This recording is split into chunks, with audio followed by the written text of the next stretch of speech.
Hey guys, project-zodiac here. I'm back with another video, and this is my second Lilo and Stitch review. This is my review for Lilo and Stitch 2, Stitch Has a Glitch. So just a little bit of a disclaimer, this is actually the, I think, third movie that was released in release order, but it's actually the second chronologically. So that's why I'm reviewing it next instead of Lilo and Stitch the movie, because I think that was the second one that was released order, but it's the third one chronologically.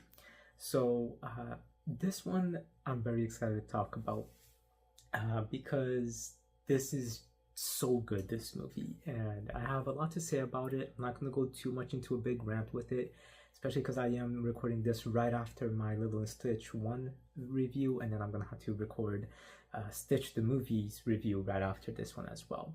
And then Leroy and Stitch, the fourth and final movie in the Lilo and Stitch series, I'll review that a different day. But and then obviously when Lilo and Stitch, the live action remake comes out, I'll review that itself too, which I'm super excited for. So with all that said, if you guys just want to know my overall general thoughts on Lilo and Stitch 2, Stitch Has a Glitch, I love it. It is a fantastic follow-up to the original, and it builds up on the things that the original needed to touch on a little bit, and it really lets you spend time with the characters now that you know them. And it's a good example as for why sequels are made, because like the original story is always like the introduction. You get to meet the characters, it's fun, but then when it's something that's such a good story, you kind of want to see the characters and that world in a more, I don't want to say relaxed, but a more like knowing way. Because what I mean by that is because you are now aware of how these characters are, and you want to see them in how they are together now that they've spent time with each other, and how they are as not just being introduced to you. And you know, when you see a movie like that, the first movie, you get a really good feel for how the characters is, but then there's like a difference of like, you get that understanding, but then seeing them actually just not getting to know each other, but finally just all being together. And it's just so nice to see that in sequels, and that's why some sequels are just so well done, when they really build up on that and really lets you spend time with them instead of making you feel like you're being forced to meet new characters or being forced to learn a whole bunch of things. So I mean, sequels is important to introduce new concepts and new characters. What I'm trying to say is like the originals, you know, like it's important to make you feel like you are already aware of how they are, and just being comfortable with how they are, and just seeing them, you know, spend time together in that way. That's what I mean. That's why I like a lot of sequels. It's just to see how the characters and the story and the world is.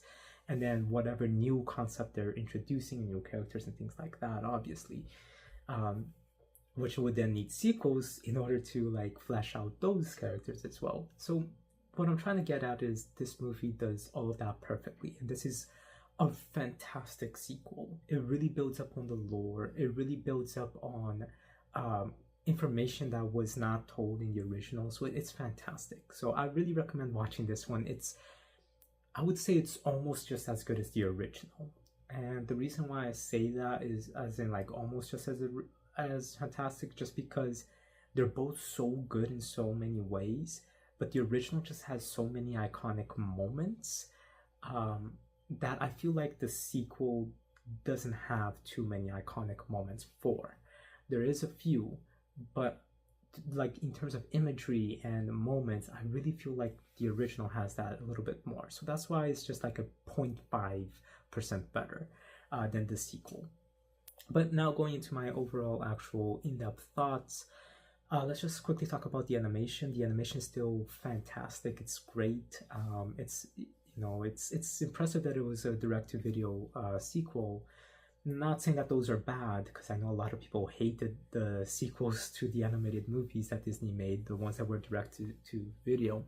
But I've always really liked them a lot. I think some of those movies, the sequels are really good. Like Lion King 2, that movie is fantastic. Um, and then we have like the Little Mermaid sequels. I thought that those were really good too. So some of the sequels are really, really good, and then some just are okay. But I don't really think any of them are technically really bad, from the ones that I can remember at least.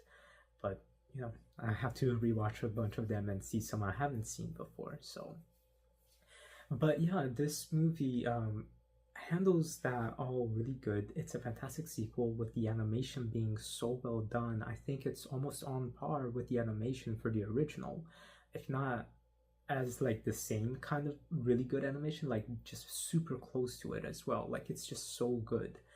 So I love the watercolor backgrounds and the way that the characters are drawn. I love and this is something I didn't mention in my Lilo and Stitch 1 review.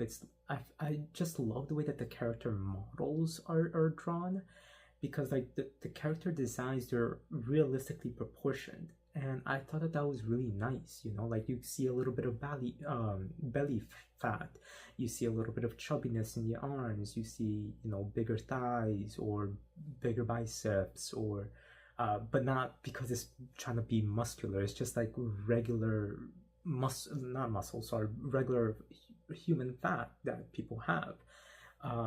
So I just love the way that the character designs in all of this series really has the proportions be really realistic, and it's just really nice to see that too. And even when I was little, I always thought that it was unique that this movie did that, when a lot of movies don't. Even animated movies. So yeah, I just wanted to add that in. But also the fact that this movie focuses on something that I thought was interesting, which is a little bit more of seeing Stitch's and Jumba's backstory. So I love that we got a little bit more about that. And I think that that amount was already enough. That should have been included in the original, to make the original really much better. So I'm glad that they added that explanation a little bit more here, and we get to see a little bit more. We get to see Stitch's creation. We get to understand things a little bit more. So I love that they did that here. So it really does expand on the lore and talk about those things. Another thing that I really loved about this one is that we really, like I said, we really get to see these characters comfortably now, in their daily life. In like, we are now aware of how the characters are and not trying to understand them. Now we can just be comfortable with them and see their adventures. So that's what I mean, that I talked about earlier. But what I really like about that as well is because we finally get to see Stitch as himself now, like him fully happy. Because in the first movie, we see that journey of him being bad to wanting to be good and trying to be good and then being good, at the end of the movie. But then in this one, we see him as good, and it's so sweet. It's so adorable in how he is.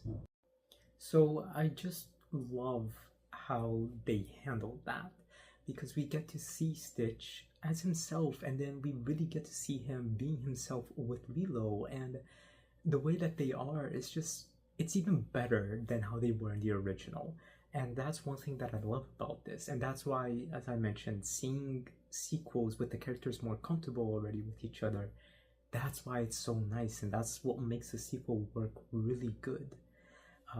So yeah, I love that. And it's like I said in the first video, Lilo and Stitch in the first movie, or Stitch in particular, reminds me of my dog when we first got her, the oldest one, or not the oldest, but yeah, because the oldest was back home in my country, so the oldest here in the US.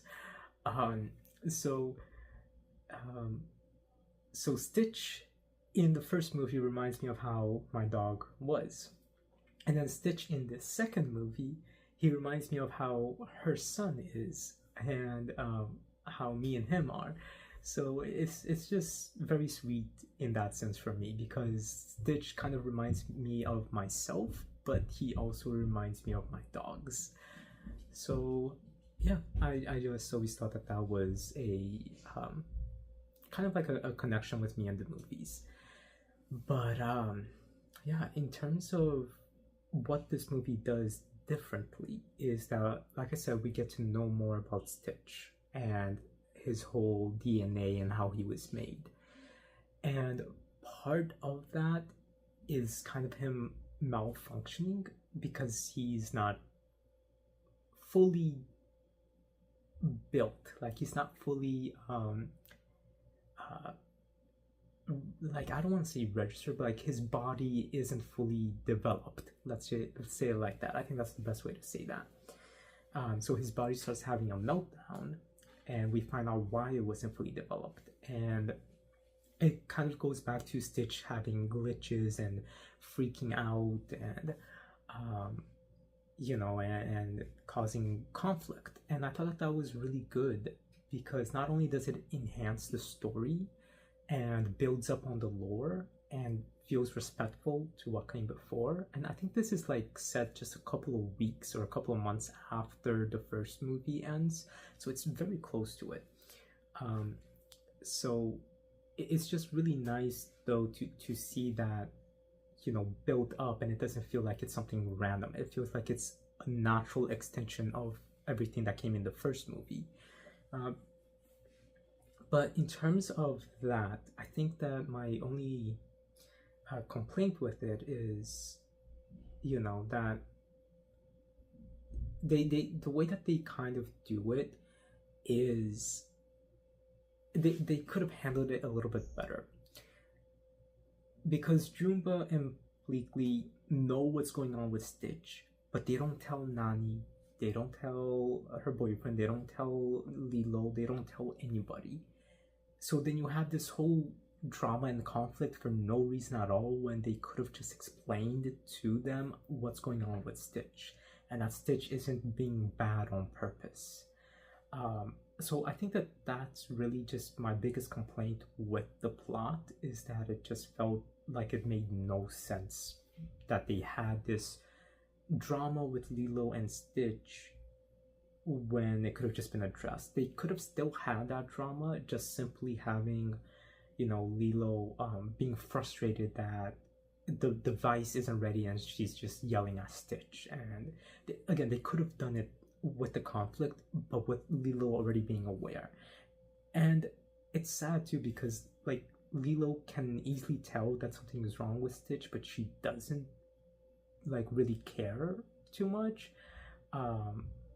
Like she kind of just keeps blaming him for being bad, but she knows that that's not like him. So that's what I mean. Like it just, the way that they handled Lilo's reaction to all of this, I think needed to be reworked a little bit, because it's not until the very end of the movie where she's like, something's wrong with Stitch. It's like, yeah, something's wrong with him. You've been seeing this the whole movie and you know that that's not how he is. And there's even a point in the movie where he tells her that something is wrong with him, and then she's like, oh, I know what's wrong with you. Like, yes, I get it that she's mad, but it's like, you noticed this before, and it just didn't make sense. So yeah, that's really my only complaint. And then the last complaint I have, which is also a complaint from the original that I forgot to mention, but it's a little bit more present here, and that's the fact that nobody really questions Stitch too much. In the first movie they kind of do, especially Nani, but everybody else is just kind of like, okay, it's a weird blue dog, okay, that's fine, okay, that I can let that slide, because even Nani says it was maybe just a mutated dog or something like that. So they kind of address that in the original, so I'm not mad about that. But what I am complaining about is that, how do they not question the fact that this dog, and I don't mean the family, I mean everyone around them, how does the public not question that this dog walks on two legs, jumps around, moves his hands, and talks. So that's the thing that I complain about, because again, in the first movie they address it to an extent only with the family, with the people around they don't. So I think they needed to address that with the people around in the original movie, but you can kind of let it slide because it's mostly focused on them as a family, and at least the family aspect inside of it does question it. Like Nani starts saying like, I don't know, I feel like this dog can talk, or I feel like this dog is not a regular dog, like there's something different about it. Like they clearly do address it on the family side, but the public side is where they kind of don't. People just kind of go with it. And again, that's fine because in the first movie you're following the family. But in this one, it's more you're following the family and the public. So because this is very focused on Lilo as well, and her with her friends, and her with her competition, and her with all the people around, and how Stitch, his reactions is causing issues with all of that. So like nobody questions the fact that her dog is able to do a hula dance, or that he is able to talk in some words or stuff like that. They say that he's weird, but it's like, how is it that your dog can talk? You know, it's so that's something that I wish that they really addressed that on this one. But mostly particularly because of the fact that when Stitch is glitching out, he's literally glitching like a computer program. His eyes are glowing green. And I don't think that that's just for the audience. I think that they're literally glowing green. And the reason why I think so is just because the way that the lights are literally illuminates even the dark rooms sometimes in a couple of scenes. So I don't think it's just for the audience. I think it's literally his eyes glowing. And it's like he's glowing his eyes in the middle of a bunch of people who are not his family. And nobody of those people know that he's an alien. They think he's a weird dog that can talk sometimes and take pictures. But nobody questions the fact that this weird dog that takes pictures and can talk has glowing green eyes when he's freaking out. Like, how? So that's where, even when I was little, when I watched this movie originally, I'm just like, how is no one noticing this dude's green glowing eyes? So I think they could have just changed it so that he didn't have the glowing eyes. Just to make it look like maybe he's going rabid or doing something, because that's kind of what they were thinking. But the fact that they see his eyes glowing green, it just really is very confusing that they don't question that. So yeah, they could have just done that, especially since they kind of did with the original, as I mentioned earlier. But anyway, those are really just my complaints with this movie. Anything else regarding this movie is fantastic, and in fact, one of my favorite jokes in this entire series comes from this movie. So this movie might not have as many as iconic scenes as the first movie, but it has one of my favorite jokes in the entire series, and that's at the start of the movie when Lilo is arguing with Myrtle, I think is her name. Yeah, I forgot her name, but the jerk girl, and Stitch is, and it's sweet because Stitch is, you know, now better and he's not relying on his anger, and he's holding Lilo, trying to calm her with her anger. And then Myrtle just says like, oh, you're never going to be as good as your mom was as a hula dancer. And I love the fact that at that moment, you know, Stitch is holding her and he just goes like, and then looks at Lilo, and then he's like, okay, you got this one. Go ahead. This is yours. And then he just like lets go and just lets Lilo just start beating the crap out of Myrtle.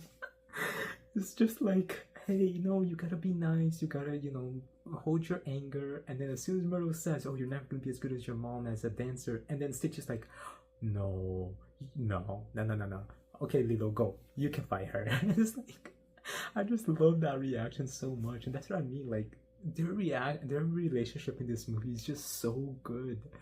Um, I love it so much, and I also love the fact that this movie continues also the themes about you have your issues, and always working to try to improve it, and sometimes they might be under control, but sometimes they come up, and then you gotta like breathe and handle it again.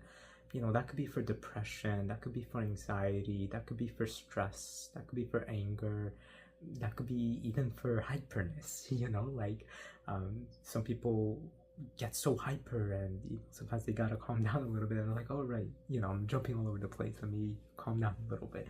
So it's not always just negative things. That's what I'm trying to say. It's just there are things that sometimes people need to control within themselves a little bit, so that way they're not being hurtful, or not causing pain or stress or anything like that, and so that they themselves can be good too, depending on various factors. I'm sorry if you can hear my family in the background. um, but yeah, so I love that this movie focuses on that a lot, and and it shows that with love and care you can fix and overcome all of these things that you face. You might not be 100%, uh, without that particular thing, but it's something that you can improve so much that it's almost barely ever showing up, and that's what they show here with Stitch. And yes, and then it shows that some things you can completely fix, some of your faults you can fix fully. So it just takes work and love and patience, and that's what this movie also shows, that no matter what, you can fix your things, your faults completely. Of course, some are easier than others, and it depends on various factors, but what I'm trying to get at is that the movie shows that people can be better, and all it takes is just patience and love and kindness, and you really wanting to be in improving that thing about yourself. And what's nice about it is that when we see the third movie, which is the second one in release order, because again I'm reviewing these in chronological order, we see Stitch without any of his anger stuff. We see Stitch as just his good stuff, and it shows that progress of how much he grew, and it's nice to see that. So I love this movie, and it's a fantastic sequel, and it's a fantastic build up to the first movie. So I talked a little bit more about this movie than I did for the first one, just because I guess a lot of people don't talk too much about this movie. But yeah, it was really good. It's fantastic. I'm now gonna go and review the third movie, so I hope you guys can watch that once the video is out in a couple of days. So let me know what you think about this movie. Let me know your thoughts on the series, and if you're excited for the live action movie as well. With all that said, guys, rate, comment, subscribe, and I'll talk to you later. Have a good day.